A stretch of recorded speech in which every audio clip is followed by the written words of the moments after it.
away. We can understand that. But what vegetable, what fruit will absorb more chemical than others? Yeah, absolutely. Most of your leafy greens, because they're water-based, will take in the chemicals a lot quicker. And that could be through the roots, but it's generally spray.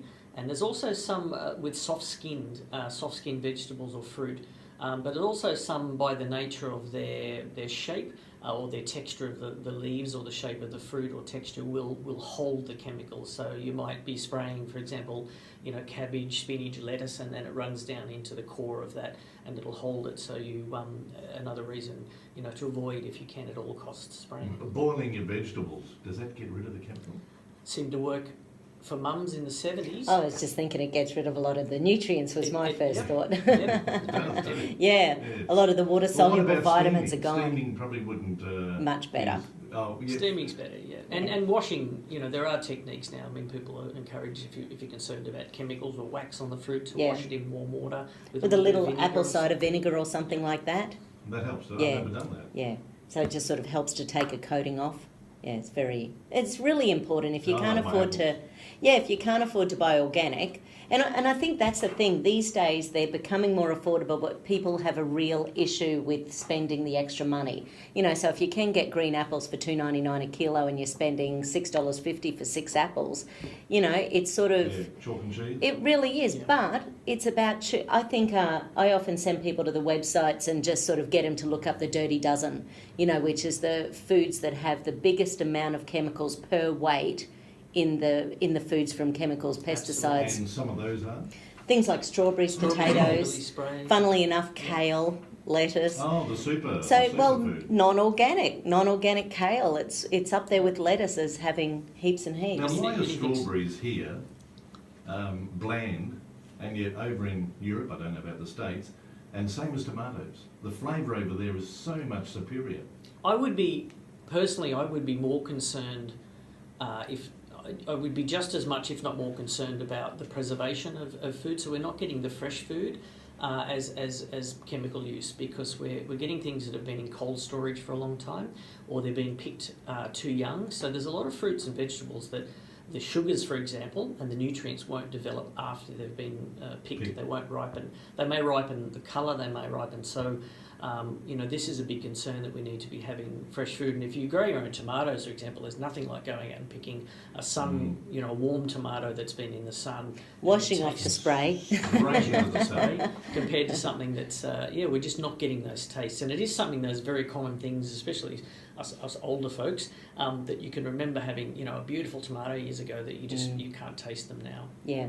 And I think that's the thing, thinking then, even if you can't afford organic, going to a farmer's markets and just buying them fresh off from the farmers. So if it's not organic, at least it's fresher. I thought when they started those farmers markets, I thought they would have mushroomed and popped up everywhere, but they haven't really. They're pretty stagnant. They're not too bad. As far as numbers go. Oh, okay. Because we can see a lot more, I think, but the ones that have been running a long time, that are strict, Northeast Street, City Farm, for example. It has a great reputation. They are very strict about their organic certification, so you know exactly what you're getting there. It's very good. Whereas some of the other, what we call farmers markets, which is sort of one of the things I worry about, is that they're not necessarily really farmers. They're still buying stuff from other sources, but. Absolutely, we need to see more of it. And we also need to see people supporting it, and I think the convenience of jumping in your car or walking to your supermarket is still there compared to, supporting these markets. Well, see, it's all about logistics, isn't it? If you want fresh food from the farm, and unfortunately all our farms are way away from the city, many, many kilometres, so they do have to pick them prematurely into cold storage and then trucked into the city or even shipped somewhere. But, it's logistics. It is, but it's just getting into that habit, and I know some people are so busy and they don't have the time, but hey, a lot of people do have some time on a Saturday morning to go to, the markets, Well, what about the big one at South Brisbane? I'm not sure that does the fruit and veggies, does it? Yeah, it does. It does? Fish, meat, veggies, fruits. Yeah, right, nice. See, sometimes, and I don't know about that particular one, but I say to a friend who goes there frequently, a lot of it's straight out of a retail store. They're just getting rid of the fruit and veggies that they couldn't sell Monday to Friday. Would that be true? I'm not sure. Certainly, a lot of the greengrocers that that are in shopping centres or independent going and sourcing a lot of their fruit and vegetables, obviously from wholesalers, and there are organic options for those. Certified organic, the certification process does push up the cost a lot, so it's not worth it for a lot of the greengrocers, and it's still up to you still vote with your wallet. It's still up to people. People want cheaper fresh fruit and vegetables, so the consumer dictates really what and I do feel like both sides of government are very pro genetically modified food, so it's sort of like if we wait for the government to change anything, they're not going to. Exactly. So I think every time you make a food choice, if you have, and there's a lot of things, there's a lot of bad things about tinned food, but quite often you can look at organic tomatoes or non-organic tomatoes, they're not that different in price, so sometimes you can make that choice without... I wish the big retailers, and I won't mention names, I wish they would have a shelf in the stores where, one, you get Australian produce, and two, organic.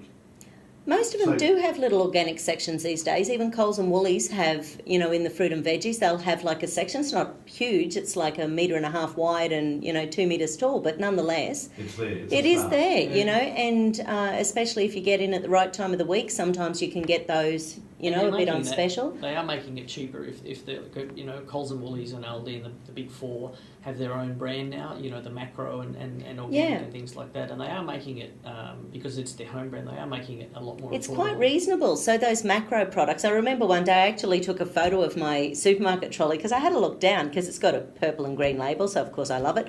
So I looked down and half my trolley was purple and green. I thought, oh, that's probably a good sign. I think you have to take me shopping because... Snap. Yeah, I just whiz through and grab what I need and get out, and then I get home and realise I didn't get really what I wanted. So maybe I need a lesson from Madonna guy shopping. Yeah, but it's sort of really neat because these days, like for example, things like nuts, nuts and seeds, I think we've chatted about this before. Back in the 80s, they started genetically modifying things and putting a lot more of those lectins, which are natural.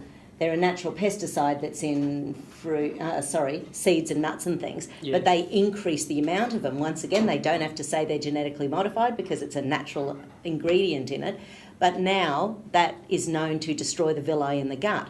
So people who eat things that have more pesticides in them, it's going to destroy the gut lining, and then it ends up looking to doctors like celiac disease.